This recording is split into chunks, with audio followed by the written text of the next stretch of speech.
Eclesiastico Soma. Et je me dois de souligner à la fois la pertinence du projet, son originalité et sa viabilité.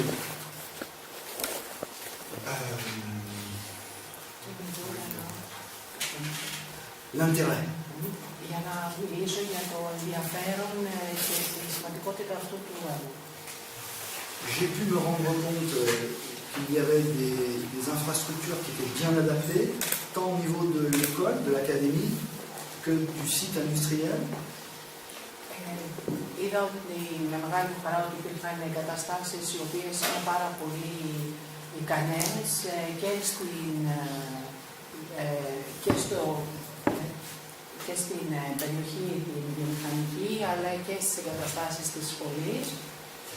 Et au-delà de l'intérêt que représentent ces deux sites, je pense, et je suis même convaincu que la situation géographique au sein de la Grèce à l'égard des pays voisins, Τόσο από το ενδιαφέρον που είχαν οι ίδιοι σε αυτές τις περιοχές, είναι πάρα πολύ σημαντικό ότι η γεωγραφική θέση μέσα στην οποία βρίσκεται présente un intérêt pour développer des politiques de protection civile au niveau de la région.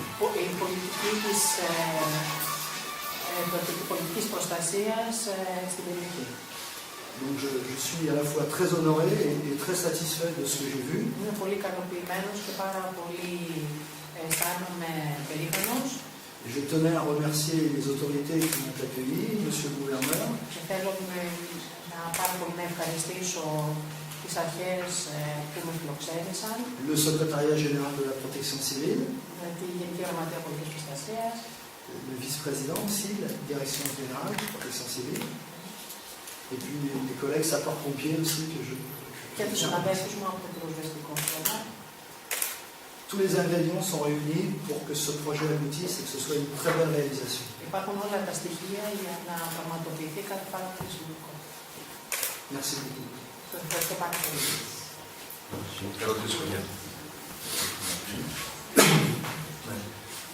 Μπορείτε να μας περιγράψετε συνοπτικά τι θα είναι αυτό το πάρκο πολιτικής προστασίας, δηλαδή τι θα περιέχει το εξοπλισμός του, χαρακτήρα του. Καταρχήν θα σας δοθεί μια προμελέτη με αποτύπωση για να μπορέσετε να κατανοήσετε πλήρως και τις θεματικές που θα αναπτυχθούν μέσα στο Εθνικό Κέντρο Πολιτικής Προστασίας, έτσι, αλλά και ο τρόπος με τον οποίο σχεδιάζουμε να τον αξιοποιήσουμε. Αυτό το οποίο είναι ένα πρώτο προσχέδιο και μια πρώτη προσέγγιση έχει δοθεί και στο Γάλλο αξιωματούχο, έτσι ώστε να γίνουν και από πλευρά των Γάλλων οι όποιες παρατηρήσεις. Αλλά το μεγάλο εγχείρημα που εμείς επιδιώκουμε είναι, πέρα από το ότι να το καταστήσουμε ένα εθνικό κέντρο που θα εκπαιδεύεται ο κόσμος μας μέσα σε αυτό, μέσα από αυτό να αναπτύσσονται και οι συνέργειες μεταξύ των προηγμένων χωρών. Δηλαδή, ήδη έχουμε κουβεντιάσει με τον Γάλλο αξιωματούχο. Στη Μασσαλία υπάρχει μια πάρα πολύ καλή υποδομή σε επίπεδο προσομοίωσης. Εμείς εδώ διαθέτουμε μια πάρα πολύ καλή φυσική υποδομή που κανείς μπορεί άμεσα να επιχειρεί σε πραγματικές συνθήκες. Αυτά τα δύο, σε τις προσθήκες που θα κάνουμε και με τις παρατηρήσεις των Γάλλων αλλά και τις δικές μας, νομίζω μπορούν να αποτελέσουν ένα ενιαίο πόλο μεταξύ δύο χωρών για την καλύτερη εκπαίδευση των ανθρώπων που επιχειρούν στα ζητήματα της πολιτικής προστασίας. Είτε είναι πυροσβέστες, είτε είναι εθελοντές και γενικότερα όλα τα υπόλοιπα σώματα που έχουν στο σχεδιασμό τους τέτοιου είδους καταστάσεις. Έχει προϋπολογιστεί πώς θα κοστίσει περίπου το εγχείρημα και πώς θα μπορέσει να προχωρήσει από εκεί και πέρα? Κοιτάξτε, αυτή τη στιγμή δεν είμαστε στη φάση προϋπολογισμού και χρημάτων, είμαστε στην φάση πλήρης ανάπτυξης του σχεδιασμού και μετά να δούμε τα κόστη τα οποία θα υπάρξουν για το όλο εγχείρημα. Σας ενημερώνω εκ των προτέρων ότι υπάρχουν ευκαιρίες και χρηματοδοτικά εργαλεία που μπορεί κανείς να αξιοποιήσει. Ήδη ο Γάλλος αξιωματούχος έχει ενημερώσει πώς κινήθηκε στη Μασσαλία η γαλλική κυβέρνηση και πώς άρχισε και ευρωπαϊκούς πόρους. Όχι μόνο για να κάνει τις υποδομές, αλλά στο να το λειτουργήσει κιόλας το κέντρο. Μέσα από ευρωπαϊκά προγράμματα. Υπάρχει κάτι αντίστοιχο, προφανώς υπάρχει στη Γαλλία. Μπορεί να μας απαντήσει λίγο ο Γάλλος αξιωματούχος κατά πόσο βοήθησε όλες τις υπηρεσίες αυτό το πράγμα. Ναι. Στη Γαλλία το κέντρο που υπάρχει στη Μασσαλία, πώς ο κόσμος εκπαιδεύεται, τι αποδίδει και αν το ωφέλει του περισσότερο. Comment ça marche avec les mêmes centres comme ici, ça va être budget. Τι άλλο θέλετε να μάθετε? Πόσος κόσμος εκπαιδεύεται, τι ωφέλη έχουν επιφέρει.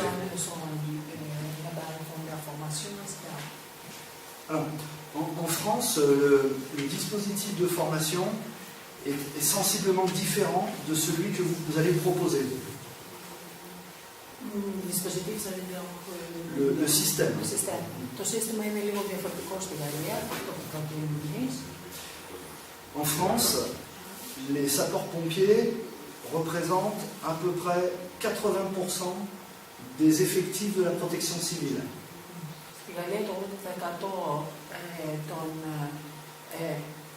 des sapeurs-pompiers, των πυροσβεστών, sont 80% de l'effectif, et il n'y a pas à proprement parler d'école de protection civile en France. Δεν υπάρχει μια σχολή ακριβώς σαν τη δικιά μας, αυτή που θα δημιουργηθεί πολιτικής προστασίας στη Γαλλία.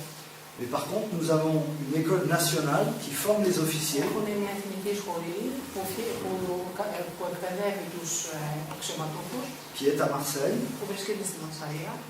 Et cette école nationale permet, en partenariat avec des industriels également, de former les officiers, les sapeurs-pompiers, sur tous les domaines des risques. Και αυτή εκπαιδεύει όλους τους τομείς των κινδύνων. Parce que nous avons à la fois des installations pour dispenser les cours, et aussi à l'égal de ce que vous allez mettre en place à Ptolémaïda. Et nous avons également un plateau technique de formation, ce qu'on appelle un polygone, sur lequel nous réalisons des exercices. Et c'est ce que vous allez réaliser sur le site industriel. Αυτό δηλαδή που θα γίνει στη βιομηχανική περιοχή που λέμε εμείς. Ce que je trouve particulièrement intéressant dans le projet que vous présentez, Αυτό που φαίνεται πάρα πολύ ενδιαφέρον στο δικό μας εδώ το σχέδιο, c'est que vous appréhendez la problématique de la sensibilisation des populations et de la formation dans sa globalité. Ότι παίρνουμε σε ολοκληρωμένη την ευαισθητοποίηση των πολιτών από όλες τις πλευρές με αυτόν τον τρόπο που θέλουμε να το φτιάξουμε. Et là, on est bien au cœur des préoccupations de Και έτσι βρισκόμαστε στην καρδιά των πραγμάτων. Voilà, les préoccupations des politiques publiques de l'Union européenne dans la sensibilisation du citoyen. Και στο κέντρο της πολιτικής της Ευρωπαϊκής Ένωσης που είναι για την ευαισθητοποίηση των πολιτών.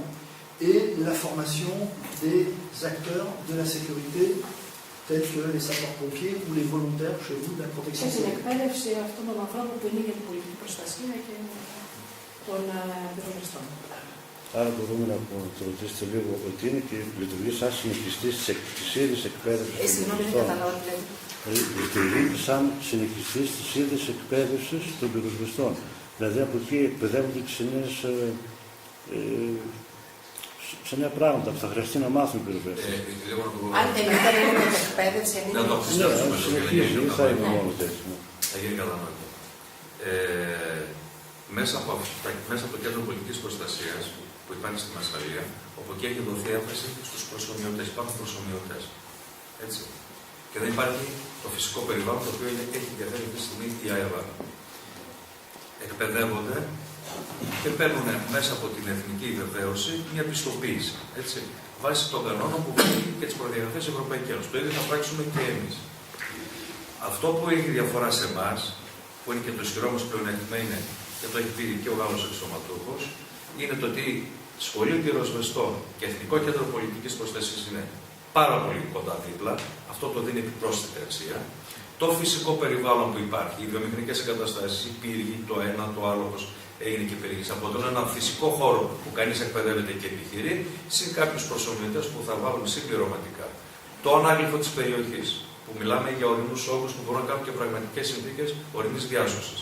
Τα χιόνια που διαθέτουμε, οι λίμνες που διαθέτουμε, τα ποτάμια που διαθέτουμε και ότι σε 50 λεπτά που δεν υπάρχει και θάλασσα και διασώσεις να εκπαιδεύονται και στη θάλασσα, όλο αυτό το μείγμα αποτελεί μια ανεκτήμητη αξία γεωπολιτική, χωροταξική και με τη λογική των υποδομών που μας κατατάσσει πάρα πολύ μπροστά στα ζητήματα αυτά. Αυτό έχει εντοπίσει ο Γάλλος αξιωματούχος και πάνω σε αυτό θα δουλέψουμε και θα δεχτούμε τις παρατηρήσεις που πρέπει να γίνουν, πώς αυτό το πράγμα μπορεί να εξελιχθεί καλύτερα. Και εμείς μέσα από αυτό και επιζητούμε να υπάρξει μια σταθερή συνεργασία με το κέντρο της Μασσαλίας, που είναι πολύ προηγμένο σε θέμα προσωμείωσης, για να υπάρξει και η συνεργατικότητα μεταξύ των δύο κρατών, των δύο περιοχών και να βγάζουμε το καλύτερο δυνατό αποτέλεσμα. Τώρα, εσείς ρωτήσατε πόσοι εκπαιδεύονται εκεί. Πόσοι εκπαιδεύονται εκεί. Και από Γαλλία χιλιάδες, και από Αλγερία, από Μαρόκο, Τινησία, από πολλές χώρες πηγαίνουν εκεί. Αυτό είναι το ερώτημα. Combien de personnes et demande combien de Sur personnes l'école sont nationale formées en là-bas? France, on a à peu près une quarantaine de personnes permanentes. Ce sont des formateurs permanents, ils sont à peu près une Les quarantaine. organisations sont formées, mais pas de formateurs en France. Non, à Marseille. Oui, bah, c'est l'école qui La formation nationale. Marseille forme pour toute la France et nous formons chaque année à peu près environ 300 officiers professionnels.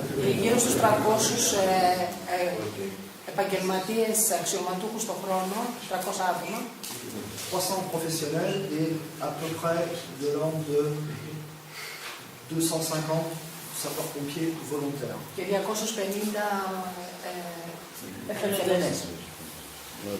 Υπάρχει χρονοδιάγραμμα περιφερειακό αυτό. Αν υπάρχει χρονοδιάγραμμα ως προς την υλοποίηση. Αν έχετε σκοπό να το λειτουργήσετε μέχρι. Μην με κοιτάτε έτσι. Εντάξει, να το αποσύρω. Κοιτάξτε, παιδιά. Αν έχουμε ορίζοντα, Τα χρονοδιαγράμματα έχουν την αξία τους. Αλλά εδώ μιλάμε για ένα πάρα πολύ υψηλό έργο σημασίας και αξίας, το οποίο πρέπει να μπει σε σταθερές βάσεις. Έτσι, θα πρέπει να υπάρξουν πιθανόν και κάποιες νομοθετικές ρυθμίσεις. Μιλάμε για έναν χώρο που εμείς στο χωροταξικό το προσδιορίσουμε, άρα μας δίνει μια επιπρόσθετη δυνατότητα να παρέχουμε. Αλλά μιλάμε για ένα εγχείρημα το οποίο θα πρέπει να το δούμε και σε ευρωπαϊκό και σε εθνικό επίπεδο. Όταν θα διασφαλιστούν όλες οι διαδικασίες. Το πρώτο βήμα που υπάρχει και έγινε είναι ουσιαστικό. Η πολιτική βούληση υπάρχει, η έγκριση της πρωτοβουλίας και σε ευρωπαϊκό επίπεδο υπάρχει. Τώρα μένει να δούμε αυτά που σας λέω, τα επιμέρους, να πατήσουν σε σταθερές βάσεις, έτσι ώστε ό,τι διαθέσουμε να έχει και την αποτελεσματικότητα που χρειάζεται και την ωφελημότητα. Να μην πούμε για χρονοδιαγράμματα. Αυτό ήθελα. Αν τέλος πάντων προχωράει το ζήτημα. Εντάξει, το θέμα είναι το εξής. Υπάρχει μια προεργασία. Έτσι, εμείς τώρα που θα δουλέψουμε και οι Γάλλοι θα μας δώσουν τις παρατηρήσεις τους και με τη Γενική Γραμματεία Πολιτικής Προστασίας. Η συνεργασία υπάρχει και συνεχίζεται και εξελίσσεται. Το επόμενο διάστημα θα έχουμε και μια συνάντηση πάλι με τον κύριο Καπάκη. Νομίζω θα βγουν τα χρονοδιαγράμματα, αλλά το business plan του όλου εγχειρήματος, το master plan, πιστεύω ότι μέχρι το Μάιο θα είναι ολοκληρωμένο. Ευχαριστούμε. Έχοντας αυτό, μπορούμε να μιλήσουμε και για προϋπολογισμούς και για χρονοδιαγράμματα. Το σημαντικό είναι ότι αυτή τη στιγμή οι άνθρωποι οι οποίοι είναι πολύ πιο εξειδικευμένοι από εμάς, έτσι μην ξεχνάτε ότι είμαστε μια χώρα που έχουμε πολλούς εθελοντές με μεγάλη ευαισθησία στον συνάνθρωπο και το δείξαμε και με την προσφυγική κρίση, ότι όλοι είμαστε εθελοντές. Η χώρα μας ήταν πολύ πίσω στα ζητήματα της πολιτικής προστασίας. Τα τελευταία δύο χρόνια γίνουν σημαντικά βήματα, έτσι, και νομίζω ότι πρέπει με καρτερικότητα